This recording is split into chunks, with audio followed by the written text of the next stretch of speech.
My buddy tackled our friend through his drywall. This was in high school. My buddy Beef has me, Griff, and Cody over names that we're using for the story. Beef, we used to pick on. He had like anger issues that we would totally gaslight into these full on rage episodes. And we're down in Beef's parents' basement, just, being high school kids messing around. At one point, Beef gets so mad at Cody, who was my neighbor. I introduced him to my buddies. He gets so mad at Cody that he full form tackles him, picks his feet up, boom, right into the drywall. Prime Brian Cushing tackle. Cody falls back. Beef gets up, and when he lets go of Cody, Cody's still on the wall. Like, it looks like he's stuck to the wall. And Beef's like, "What did you do?" And we're all like, "What did he do? You just tackled him." So, like, when we pull Cody up, turn around, there's just this huge indention in the drywall. Like, it's just a perfect, like, egg-shaped hole, but human size right in the drywall.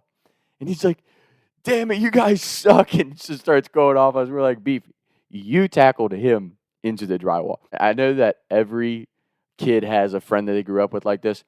They never take responsibility for anything, right? Like, they're always like, "Oh, that was your fault. You instigated that or you caused that." It's like, no, bro, you tackled a bit of the drywall. So Beef's in full on panic / denial mode. So he's mad at us. He's like, "Guys, we got to cover this up. We got to cover this up." And we're like, "All right, like, how do you plan on hiding this massive hole in the drywall? What are we going to go buy? Are we going to go buy putty right now and just start covering this up?" He's like, "No, it's fine. It's fine." He goes into like the storage room of their basement and he comes out with a LeBron James life size cutout. It's a LeBron James Powerade cutout. And we're like, "Where did you get this? Like, where is this from?" I don't remember if he said his mom got it at like a garage sale or something, or he found it somewhere, but it was the funniest thing ever because he puts it up and it fits right over the drywall hole perfectly, covers it perfectly. So, like, no joke, at one point, his mom comes downstairs to check on us. We're all super nervous because we know there's a massive hole. There's a human-sized indention in the drywall. And he's like, "Oh, what's up, Mom?" And she's like, "What's up, guys?" Like, looking around. And then she, like, looks over. She's like, "Why is that LeBron James thing up?" He was like, "Oh, we're taking pictures with it." And she didn't move it. So it's like one of the funniest things ever. I think he ended up covering it up for, I don't remember, it was like a week or like 2 or 3 days after. He like covered it up until he ended up telling him. And then I'm pretty sure that he told his parents that it was like me and my neighbor Cody. It wasn't him. It was like us. Like, that kid was notorious. I don't know what my reputation is for that kid's family. Like, I'm telling you right now. Like, talk about being and it never bothered me being the scapegoat, right? Like, that's just what it is. But oh my gosh, that was one of the funniest crash outs I've ever seen. Like, full form tackled our buddy into the drywall, and then blamed us for picking on him. Like, just one of the funniest things ever.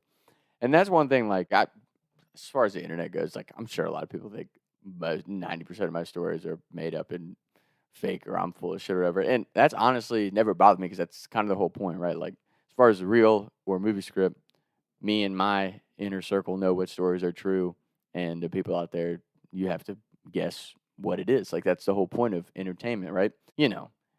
If you look back, like, I'll repost a lot of stories and stuff just because I'm busy and I don't always have the time to post new stuff. But it's like, there is some stuff out there that I'm like, man, that's a really bad story. Like, I've said some awful things on the internet, or I'm really embarrassed or uncomfortable that I posted that. But the other side of that is, in the career of social media, like, once you blow up, the first thing that a lot of people are trying to do is dig up dirt on you, and they want to find a way to try to cancel you and get you taken down. And my thing is like, there's nothing that I'm never going to own up to or deny. Like, yeah, no, I did that shit. Like, obviously, for legal purposes, you say real story or movie script when you're going through the process. But as far as like the whole cancel culture thing, like, I just feel like my goal is to be immune to that. Like, nah, I said that shit. It's out there. I already told a story about this. Why would I deny that? You know what I'm saying? It's like, you just own that. And I think in today's society, there's so many people that are afraid just to take responsibility for it. And it's probably costed me like a lot of opportunities with like endorsements and sponsorships and ads like that, right? Like, oh, it's bad for business. But at the same time, it's like, you look at people like Two Turn Tony, Trevor Wallace, like anyone in the comedic space, like, yeah, you're gonna have some controversial shit out there. You're gonna push the boundaries a little bit, but you got to kind of fail and put out shit that you might not be super proud of when you look back on, because it's like you at least tried.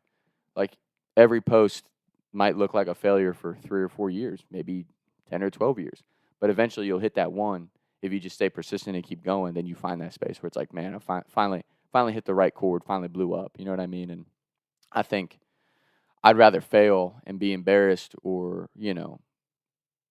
uncomfortable a million times over to get the final result, which is just making enough money on social media to make a living and not have to work. Like that shit's important. And it's the start of, and that's the thing is like, it's not that I don't want to work. Like this is work. Like you edit a video, recording a podcast, writing a movie script, making a film. That's a lot of fucking work. It's just the work that I enjoy doing. And even though it hasn't paid off yet, you grind and you grind and you grind until you find the right chord, the one that takes off. I don't really care about my reputation on the internet, right? Or what people think of you. If you're going to judge my entire makeup as a human being off of one video, you're welcome to do that, but that doesn't define me. It doesn't bother me because that's my job. In general, in life in general, the reason I'm saying all this is just my piece of advice is like, be true to yourself. Have that group of people, I don't care how small it is, that know who you really are, know where your heart's at, and they know what you're about. Because those are the people that'll keep you straight, keep you on the right line. That's my favorite part about internet trolls or people that actually get like press and comments and stuff is like, if someone is hating on your post and they're commenting negative shit, you're still winning because that's just going to drive your post out to more people. Like haters are the best thing in the world to have. Like if anything, if you have a hater, that should be the biggest validation that you're doing something right. And that doesn't just go for the internet. That goes for anything in life, man. If you got people razzing you and giving you shit all the time or hating on you, that means you're going in the right direction. So just keep believing in yourself, keep grinding, and keep going. That's the biggest thing about creativity. I think Mac Miller said that is like, if you have a creative mind, you are going to doubt at times because you're gonna feel like, man, I'm not good enough. I'm never gonna make it. Like you should feel that way. You should feel nervous and like you're not gonna make it. But you should also be able to push through that and just keep going. So that's one thing that there's a rapper that I like. He says, if I post it, I own it. And that's just one thing. Like, if I posted that shit, I own that shit. Like, yeah, I did post that. Am I proud of every single post? Not always.